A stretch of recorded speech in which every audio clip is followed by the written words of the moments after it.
তোমার দেখাচ্ছে। তো হ্যালো বন্ধুরা, আমার ফ্যামিলির সবাই আমরা বসে গেছি, মানে আমার মাসিরা এসছে, তোমরা তো ভিডিওতে দেখেছো। আর এই আমটা আমি গেছিলাম উড়িষ্যায়, ওখানে আমার মামা শ্বশুরের মানে বাড়িতে গাছ আছে, সেখান থেকে পেরে নিয়ে এসেছিলাম। তো আমার বড়মশাই বলেছিল এটা বাড়িতে নিয়ে গিয়ে সবাইকে খাওয়াতে, অনেক মিষ্টি আম। তো আমরা বসে পড়েছি এই আমটা খাবো। দারুণ মিষ্টি। আমার মা আগের থেকে কমেন্ট করছে, এখনো খায়নি কিন্তু তার আগের থেকে। তাহলে এটা কাটি আর তারপরে সবাই মিলে খাই।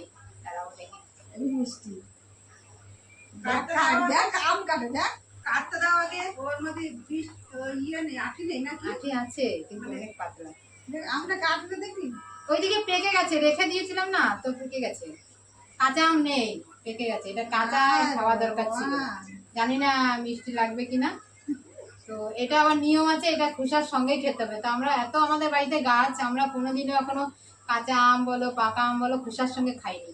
কিন্তু উড়িষ্যায় গিয়ে আমি দেখেছি সবাই এই কাঁচার সঙ্গেই নুন দিয়ে দিয়ে কাঁচার সঙ্গেই মানে খোসার সঙ্গে খেয়ে নেয়। কাঁচা খেতে হয়। আমার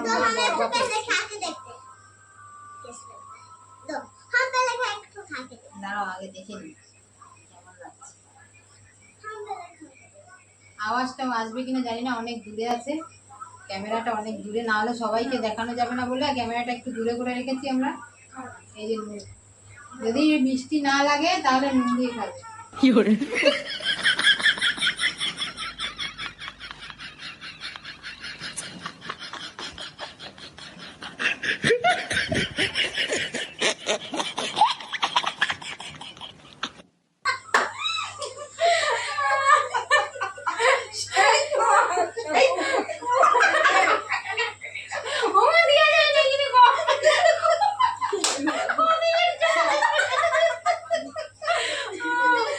আমার মা ডেঞ্জারাস আছে, যা বলো মিষ্টি আমটার এমন রিয়াকশন করছে।